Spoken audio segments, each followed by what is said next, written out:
گزشتہ دنوں پاکستان میں 27ویں آئینی ترمیم منظور ہوئی ہے۔ کراچی میں آپ موجود تھے، آخری دن آپ سے سوال ہوا، اس پہ آپ نے اظہار رائے کیا۔ آپ کی اس ویڈیو کے نیچے ایک کمنٹ آیا ہے اور انہوں نے درخواست کی ہے کہ یہ میری تنقید ہے، تو ہماری کوشش ہوتی ہے کہ تنقیدات کو پہلی جگہ پر لا کر آپ کے سامنے رکھیں اور آپ کو اکاؤنٹیبل ٹھہرائیں، آپ سے سوالات کے جوابات طلب کریں۔ انہوں نے لکھا ہے، انتہائی ادب کے ساتھ یہ عرض کر رہا ہوں کہ گاندھی صاحب مصلحت کوشی سے کام لے رہے ہیں۔ مجھے اس مصلحت سے کوئی مسئلہ نہ ہوتا اگر مجھے گاندھی صاحب کے ماضی کا علم نہ ہوتا۔ مجھے سمجھ نہیں آ رہا کہ میرے وہ اصول پسند استاد محترم کہاں کھو گئے ہیں جو جمہوریت، آئین و قانون کی حکمرانی اور قوموں کے حق کے خود ارادی کو اپنا عقیدہ قرار دیتے تھے۔ میرے جلو قدر استاد جنہوں نے ضیاء الحق اور پرویز مشرف کے دور میں ان آمروں کی موجودگی میں حق کی آواز، جو فلاں فلاں باقی کچھ لوگوں کے نام لکھے ہیں، وہ نام میں یہاں پر نہیں لیتا، مناسب نہیں ہے کیونکہ وہ لوگ زندہ ہیں، جو لوگ زندہ نہیں ہیں ان کے میں نام لے لیتا ہوں۔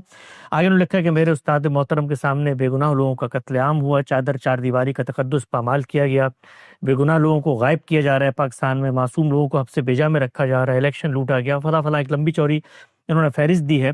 اس کے بعد یہ لکھتے ہیں کہ میں اپنے استاد کا حد درجہ احترام کرتا ہوں، اس نظم سے کام لیتا ہوں، مگر کوئی وجہ تو ہے کہ گاندھی صاحب اس موقع پر پاکستان میں جو تبدیلیاں آ رہی ہیں، خصوصاً دستور کی سطح پر، اور جس طریقے سے وہاں پر فوج کی قیادت مضبوط ہو رہی ہے، اس پر کوئی ان کے ہاتھ سے تنقید سامنے نہیں آ رہی۔ تو انہوں نے یہ آپ سے پوچھا ہے کہ جو کچھ ان کی آپ سے توقعات ہیں وہ کیوں پوری نہیں ہو پا رہی؟ میرا خیال ہے کہ جب وہ میرا جواب سن رہے تھے اس وقت بھی یہ تنقید لکھ رہے ہوں گے۔ وہ جواب اب نشر ہو چکا ہے، اسے سن لیجئے۔ اس میں نے بہت تفصیل کے ساتھ یہ بتایا ہے کہ ہمارا نظام اب کس رخ پہ جا رہا ہے۔ اس میں ایک تعبیر استعمال کی ہے کہ یہ اب جمہوریت نہیں رہی، یہ فوج کی دستوری حکومت بن کر رہ گئی ہے۔ اس میں مزید یہ کہا تھا، اور اسی مجلس میں کہا تھا، کہ ابھی تو یہ 27ویں ترمیم ہے، معاملات جس رخ پر بڑھ رہے ہیں اس میں اندیشہ ہے کہ 28ویں 29ویں بھی آئے گی۔ اسی طرح بہت تفصیل سے اس میں یہ بات بھی کی تھی کہ استثناء کہ اللہ کے دین میں بھی کوئی گنجائش نہیں ہے اور علم و اخلاق میں بھی کوئی گنجائش نہیں ہے۔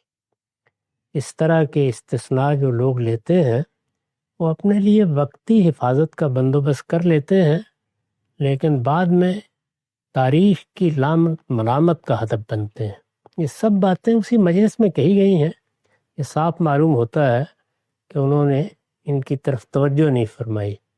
اسی طرح وہ شاید بھول گئے ہیں کہ جب یہ سب معاملات ہو رہے تھے اس وقت میں نے بڑی ہی وضاحت کے ساتھ کئی نشستوں میں فوج کے بیانیے پر گفتگو کی ہے، اور یہ بتایا تھا کہ وہ بیانیہ کیا ہے، اس کے نتائج و عواقب کیا ہیں، اور اب ہم ان نتائج و عواقب کو کس طرح بچشم سر دیکھ رہے ہیں۔